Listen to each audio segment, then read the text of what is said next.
And we're back one more time for episode 261 of The Horror Guys. Yay! I'm Brian. And I'm Kevin. And as always, except for last week, we've got 4 movies and a short for you. Yeah, last week was the best of. The best. Well, of, sort of last week. It was like half week. 3 days ago.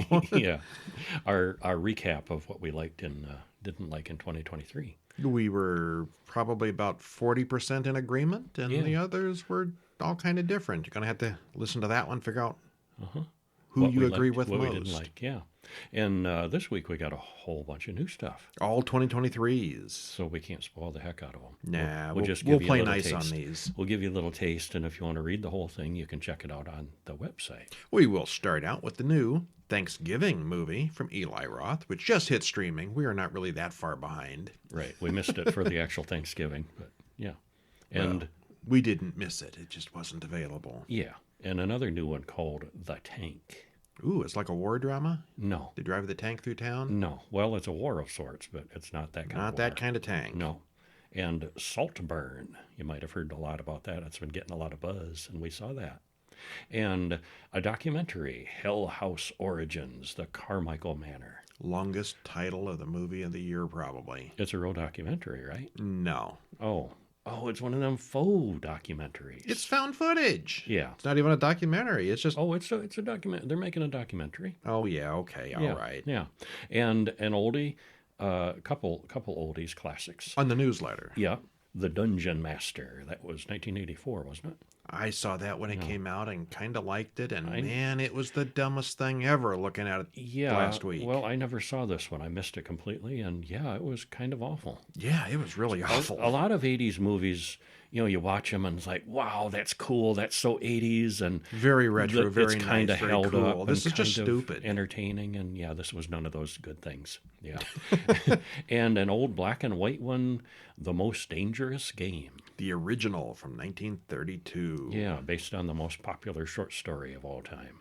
And it's been played and replayed in a lot of movies and TV episodes. I remember an episode of The Incredible Hulk that played off of that, where David Banner was being hunted on an island. And that really turned out to be the most dangerous game for somebody. Went poorly for the hunter since, you're hunting the Hulk, yeah.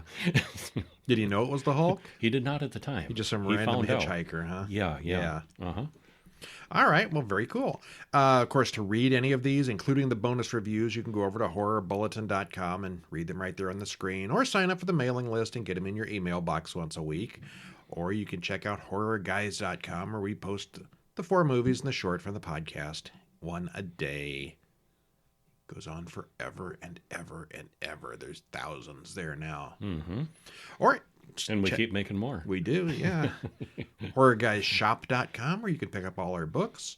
28 issues of Horror Bulletin Monthly, and about a dozen or so Horror Guys guides, which are big fat books that cover one specific topic. And a couple of fiction collections. Kevin loves the fiction collections. Tales to Make You Shiver. Tales to Make You Shiver. 1 and 2, and the ever elusive, it's invisible, coming. not really. It's coming. We pretend it's going to happen. Number 3. Soon. All right, but first, today, we're going to talk about Thanksgiving. Early January 2024, we're going to talk about a Thanksgiving movie. Because that's the way the streaming services work sometimes. Yeah. Directed by Eli Roth. Written by Jeff Rendell and Eli Roth. Stars Patrick Dempsey, Ty Olson, Gina Gershon, Lynn Griffin. Hour and 46 minutes. Trailer in the show notes. Spoiler free, what happens? Well, it starts out with a pretty awesome opening scene, setting things up. And then it's a masked killer, slasher, who is doing it kind of movie. And the gore is top-notch, which you might expect from Eli Roth. And there's Roth, not Ross. And there's a large cast of potential victims and suspects to keep things interesting. It wasn't the best, but we liked it quite a bit. We both thought we had it pegged on who the murderer was, like right from the beginning. And we weren't quite they were right. like, yeah, that's him. No, that's her. It's not. Oh, it couldn't be. That's not possible. And then maybe. Well, okay. And then you find out. Yeah. Yeah. Well, we start out in Plymouth, Massachusetts on Thanksgiving. Sheriff Eric comes to see Amanda and Mitch for dinner. There are a number of people there for Thanksgiving dinner, and Mitch gets called in to manage at Right Mart, which is having a Black Friday sale one day early. The crowd outside is getting crazy, with people riling each other up. You've seen those Walmart crowds on YouTube and stuff. And this is one of them. Maybe a little worse. Yeah, yeah. Well, the teenage crowd is in the car, being obnoxious, as teenagers in movies always are. Well, you say a little worse, but there have been some horrific examples. I mean, there was it one where happens. a security guard even got trampled to death in real life. And yeah, the mobs can get carried away. They all stop at Right Mart to get a new phone. They gather around the insanely crowded parking lot and wait for the store to finally open. Jessica, Bobby, and the crew go through the employee entrance, since Jessica's dad is Thomas, the owner of Right Mart. When the crowd sees Bobby and the kids already inside, they go wild and stampede. One of the two guards gets scared and runs away. And now, retail carnage. People get trampled on, throat sliced, kicked, punched, and otherwise assaulted. The free waffle irons go really fast. Yeah, but it's the first 100 guests get a free waffle iron. And, yeah. It's a full-on riot. Amanda, Mitch's wife, is killed by somebody with a shopping cart. There are at least 2 other fatalities. Bobby, the baseball pitcher, gets his arm destroyed. And credits roll. Yeah. That was a pretty good opening sequence. It was pretty awesome. 1 year later, the video of the Thanksgiving massacre taken by one of the teens is all over the internet. We see newspaper clippings that say there were no arrests for the disaster. Mitch calls out the owner of Right Mart, who only hired 2 security guards last year, and he blames him for all that happens. And one thing that I was questioning right off the bat, too, because they show the POV from the security cameras in the store, and there's all kinds of angles and clear shots of all these people, doing all these horrible things. Uh-huh. Well, the security camera footage mysteriously disappeared. Yep. Yeah. Strange how that works. Yeah, a heck of a coincidence. Well, the sheriff has a new deputy now. At the diner, they're giving away masks of the town founder, John Carver, a kind of a pilgrim-looking guy. Thomas complains that someone trashed a local landmark and stole a historic axe. Well, we cut to someone looking at the recorded video on YouTube and focusing in on certain recognizable people who were misbehaving the night of the slaughter. Yeah, the kids' video camera footage is pretty limited. There's not a lot of clear faces, but there's enough. There's a few. There's some recognizable faces there. The first of these is the lady who runs the town's diner, and she's entertainingly cut in half by her dumpster. Yeah, she was one of the worst offenders there. The next morning, they find half of her on Right Mart's 50% off sign. Half of her? Half off. It's all on the security footage, but the guy who did it is wearing a Carver mask, so they have no idea who it is. The sheriff questions Jessica about anything she might know about the people who were there that night. Bobby is back in town, and he says his arm might eventually be back to normal. What? Another suspect in town? Jessica says it was Kathleen, Thomas's wife and her stepmother, who deleted the security cam footage. Jessica wants to see what's on the backup of that footage that would be in her dad's home office. Uh-huh. We should stop there. We should stop there.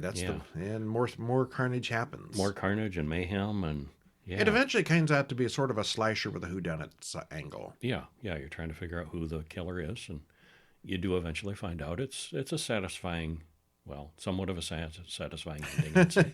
Yeah. The opening in the store is really good, but the rest of it is kind of standard slasher stuff. There are some pretty good one-liners and funny puns here.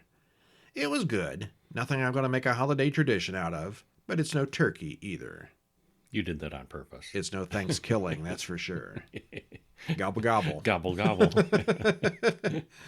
All right. So, yeah, it's a thumbs up, but it's not awesome. I've read a lot of really ranting, raving press over this, how fantastic it was, and it's all right.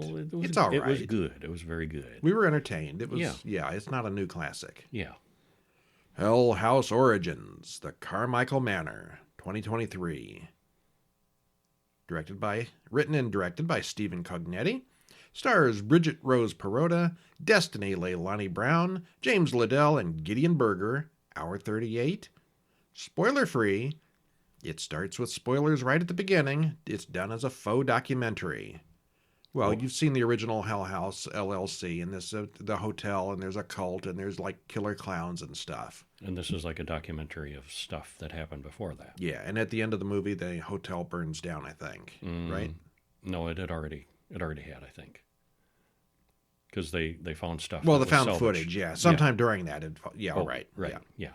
yeah. Well, anyway, this is seeing the events that led up to that. It's kind of a post-prequel. Yeah, and if you're a found footage fan, this was Yeah. decent. The first half is the best, with it slowing down a little bit in the last half, but overall it was put together pretty well. There are some good creepy moments, and it's worth a watch if you're a found footage fan. Mm-hmm. All right.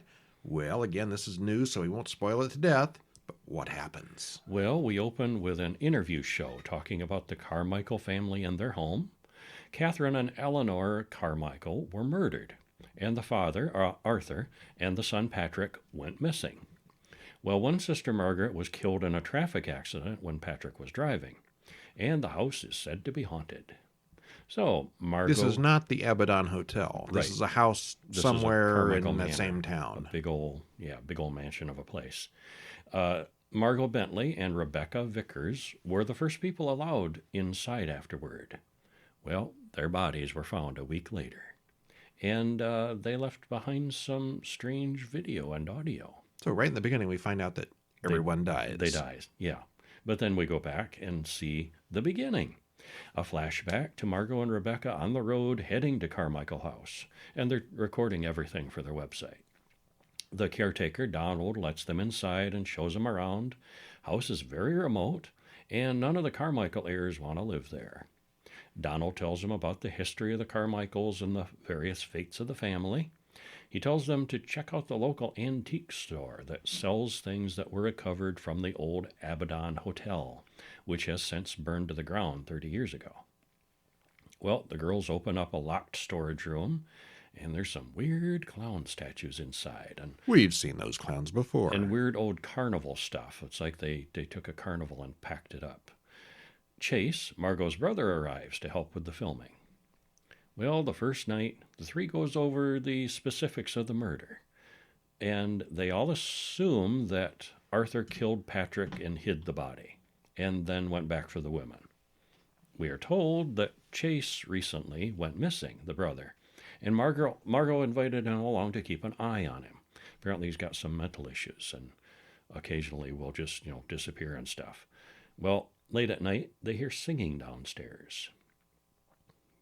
Should we stop there? Because stuff happens. Yeah, that's probably a good place to stop. It gets if you've weird seen any of fast. these Hell House LLC movies, you know where this is going. It gets weird and creepy fast, and it gets weirder and creepier and fatal, as we know from the spoiler at the beginning. It's a found footage movie. I thought it was really dragged out and a little too long. I liked it a little better than you did, I think. The first half is atmospheric and well done, but somewhere around the time that Chase disappears, it really starts to slow down. He was an interesting character. I don't know that he had anything to do. It was just that about that point in time, they just spent too much time with what came after. Mm-hmm. It's fine, not great, but if you're into creepy haunted house stories, this is one of them. And I've only seen the first one and the most recent one now. There's two in the middle. There's a part 2 and a part 3, I think. There may be more. When we haven't seen That we any haven't of the others seen. yet. I'm not a major fan of this series. It was okay. Yeah, found footage is not my favorite. There are some good found footage films, but I'm not overall a big fan of those. Mm-hmm. I think I am more than you are. You want to see a short film? We should. It's one called It's Not About Fear from 2023. Written by Clement Joachim, stars Joe Hassan and Ramki Hoyseth, Rebecca Parr, and Bobby Busvine. 10 minutes and 3 seconds. And you can watch it on YouTube for free. Yeah. Well, I'm going to tell you what happens. Tell us what happens. James rushes to his back door, and we see some kind of shadowy monster watching him from outside. Uh-oh, stalker. Yeah. Well, his date, in another place, really likes James and wants their time together to go well. And so they do meet up. James is a little self-conscious and awkward. Even more so when he sees the black glowing-eyed creature watching him from the doorway. He's seen this before. It's not like it just suddenly appeared. Yeah. James stares down the creature. He knows it's there, turns the lights on, and it vanishes, but then it keeps coming back. And is this going to be the best date ever? We'll have to watch I wouldn't put and any see bets how on they- that. Yeah. Well, we all have our own internal demons. Some people just have sneaky voyeuristic ones that literally haunt them. Mm-hmm.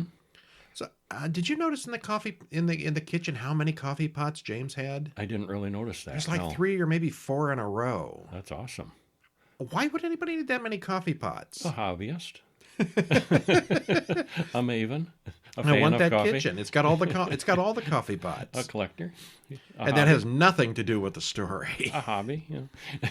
Well, it's clearly a metaphor for nerves and first date awkwardness and trauma brought by lack of consent in past relationships. Maybe a dash of fear of intimacy now. Whatever it is, the creature effects are great, as are the visuals and music. Very good. Yeah, it is cool how they took that idea of It's pretty clear what they're talking about here. something that, imagine something that's bothering you, that's holding you back. And instead of just being internalized, it's literally a creature outside of you. Yeah. It was really well done, I thought. And that takes us to 2023's The Tank. Written and directed by Scott Walker, stars Lucienne Buchanan, Matt Whelan, Zara Nussbaum, and Regina Hageman. Hour and 40 minutes. What happened spoiler-free? Well, it's low on surprises, but it's got everything going for it that makes that forgivable. The story moves steadily without dragging. The effects are practical. There's not much CGI at all there, and they're pretty realistic. There's some creepiness and suspense and characters to root for. It's a good one. It's a monster movie. It is. Yeah. And there's even a little girl that that she's decent and, you kind of root for her too. Don't always root for children in these movies. Oh, sometimes you root against the children. Yeah, like, please, monster, eat this child. Yeah, but this is a good This one one's for that. okay? Yeah, All right. I think so. Well, we start out in May 1946, where a man opens up a tank in the backyard, one of those big water cistern things, and climbs down inside. He screams, and something pulls him down into the hole. Credits roll. Uh-oh, you know where this is going. Uh-huh, there's a monster. Now, we fast forward to 1978, before cell phones, Mm-hmm. and 2 girls look at lizards in the pet store. Jules runs the pet shop, but she can't control all those children in there who keep letting the pets out. Who let the dogs out? Oh. Annoying children. Yes. Well, she tells her daughter about amphibians and how territorial some of them are. Those are And- Chekhov's amphibians. And there's a little foreshadowing. Yeah. A man comes to see Jules's husband, Ben, and turns out Ben has just inherited a house from his recently dead mother's estate. It's in Oregon, and it's originally in Ben's father's name, and Ben's father and sister disappeared somewhere near there long ago. Mm-hmm. Ben, Jules, and their daughter pack up the car, and they go to Oregon. They soon arrive at the isolated house in the woods, and the house is all grown over, forgotten for decades. It does, however, have an amazing view of the ocean. And it's like, property as far as they can see is theirs too. Yeah, It's a huge chunk. Yeah. and Very- Ben didn't even very know they cool. had it. Yeah. He soon finds a big manhole in the backyard for a giant water tank. He immediately crawls in with no flashlight or anything and starts exploring. All he finds is a rusty lantern. Yeah, there's way too much light down there. There should was. be. Yeah. But it's okay. We can see that way. Well, we get a cleaning montage as the family gets settled in. There are various old reports of people going missing in the area beyond just Ben's father and sister. Well, we find out that Ben's mother was actually a suspect in causing their deaths. Why didn't Ben's mother ever mention the existence of this house? Mysterious, isn't it? Well, they read in Grandma's diary about the construction of the water tank, which tapped into a natural spring for water to the house. Her husband, Alec, was the man we saw dragged into the tank in 1946, and she never knew what happened to him. The daughter, Rosie, went missing a few days later, and then that night, everyone hears something growling outside the house. Zoinks. So Grandma was pregnant with Ben at the time. Yeah. This is why Ben never knew his father. Well, the next morning, Ben finds a bunch of explosive fertilizer in the barn.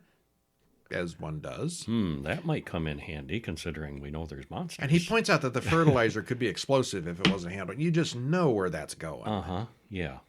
And Jules says she's uncomfortable in the ancient, unmaintained house.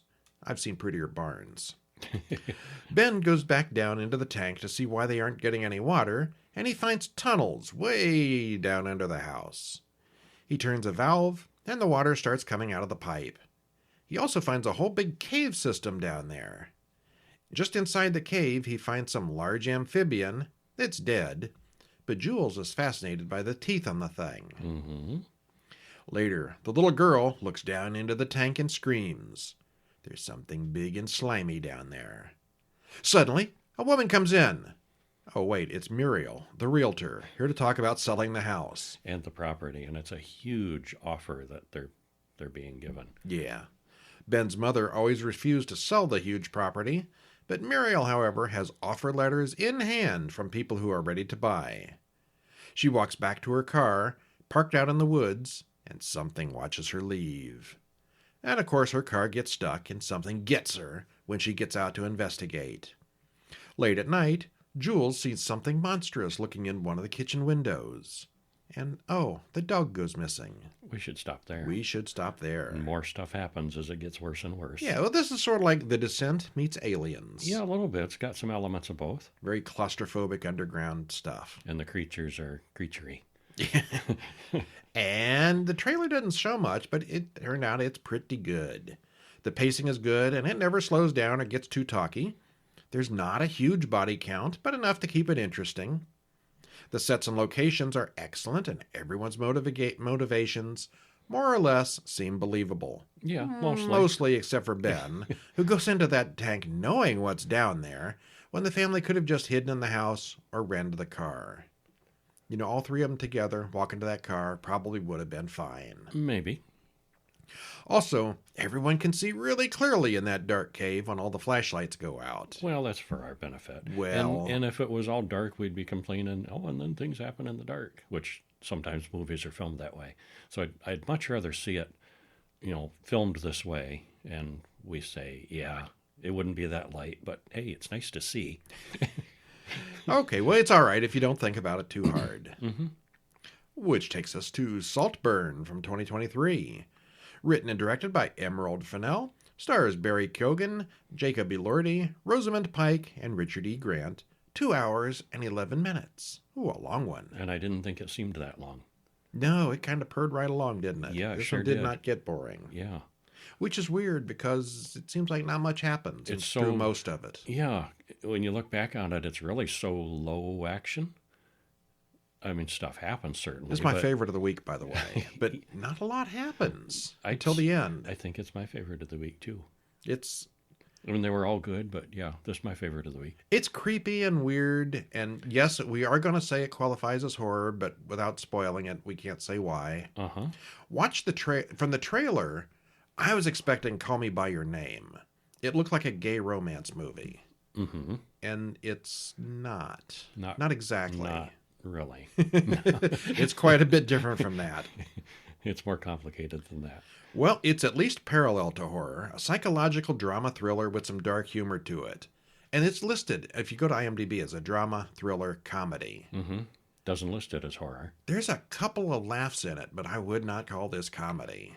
Not comedy, no. There's some real dark humor. A little. Oh, there's a few chuckles, yes. Yeah. The acting is stellar, the story is interesting, and it pulls you along, wondering how things are going to unfold. Barry Keoghan is in his 30s, which he's kind of pushing it to play a young college student. Actually, he looks older than 30 in some of the scenes. Some of them. But he's skillful enough in the role for it to be forgivable. We really enjoyed it. Yeah, I really did. He is he's the weird-looking kid in Killing of the Sacred Deer. Mm-hmm. And he's weird-looking in he's just kind of... Well, he's a little funny-looking. Yeah, That's which how I he think looks. makes him very creepy in these movies. He's weird, and he doesn't even have to do anything. It's a look, yeah. It's a look. He can't help how he looks. So, yeah, leverage it. All right, again, no spoilers, but where's it go? Well, Oliver walks to school as credits roll. The sign says, "Welcome, class of 2006." And it all looks very British. They're at college. Well, he and Michael appear to be the only working class students in the place. And we do find out later on that this is Oxford. Yes, So it's not just random Hogwartsy looking school. you're right. It's like Hogwarts without the magic. Yeah. Well, Michael seems a little unbalanced and wants to be friends with Oliver and keeps pushing. And he's very odd. Michael, he's an odd fellow. Well, the professor, there's a special tutoring session. He's surprised to find that Oliver has read the whole 50-book reading list already. And Farley is there for tutoring as well. It's the two of them meeting with the professor. Oliver seems very introverted, doesn't really catch on with everyone else a lot of the time. Well, Oliver's biking along, runs into Felix, whose bicycle has a flat tire. And Felix is late for class, late for a meeting, something. And Oliver's like, I'm just on the way to the library. Why don't you borrow my bike? And Felix really appreciates that. Well, it looks like Oliver instantly develops a crush on Felix. Felix starts including Oliver in his friend group, which Oliver really appreciates because it gets him away from Michael, too. Felix starts including I'm getting all tongue-tied. Felix starts including him more and more. Oliver mentions that his friends his parents have mental health and addiction problems. And Felix is all ears listening to the problems that Oliver has. And growing up in a poor neighborhood, and, his childhood was just awful.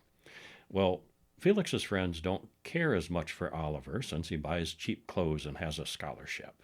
Yep, they're all upper-class snobs. Oliver hangs out outside Felix's window and watches him have sex with one of the girls. Well, that's not creepy. One of Felix's girlfriends wants to have sex with Oliver to make Felix jealous, but Oliver kind of talks his way out of it. Don't overshare. Yeah. Well, Oliver gets a phone call, and then he tells Felix that his father has just died. And Felix is surprisingly supportive and invites Oliver to come home with him to Saltburn, his gigantic mansion home in the country, for the summer. Well, they get there. Duncan the butler is oddly terrifying. It's a huge place, and Oliver is astounded and intimidated. Well, after they get settled in, Felix tells him, meet us in the library. And, of course, Oliver, heading there, hears Felix's family talking about him and poor people in general. He meets Pamela. That's a guest who's overstayed her welcome, and Felix's parents, Elspeth and James. And Elspeth is very plain-spoken and seems to have no filter. Felix mentions that they all dressed for dinner here, and Oliver isn't prepared for that, but Felix has a spare tux. Got to wear a tux for family dinner. Yeah. That's quite upper crusty. Yeah. Well, gradually Oliver gets in the club with the young folks. They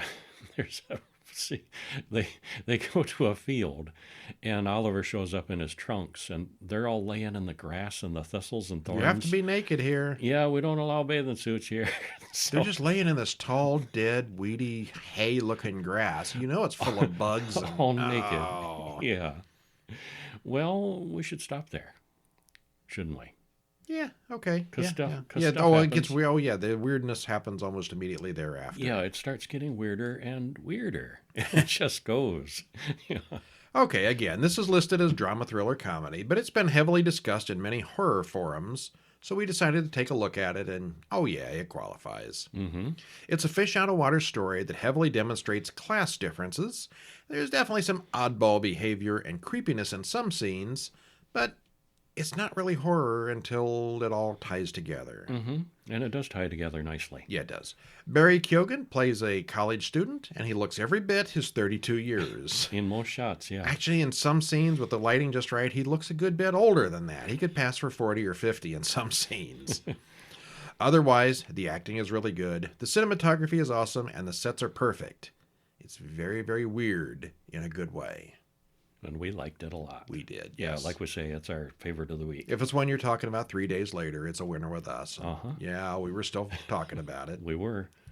Okay, and that's all the ones we're going to go into in detail this week. If you check out HorrorBulletin.com, you can read our review of The Dungeonmaster from 1984, which stars Jeffrey Byron, Richard Mull as the bad guy. Remember him? Big, tall, bald guy. Just recently died. And Leslie Wong. Yeah. Richard Mull was kind of the bright spot of it.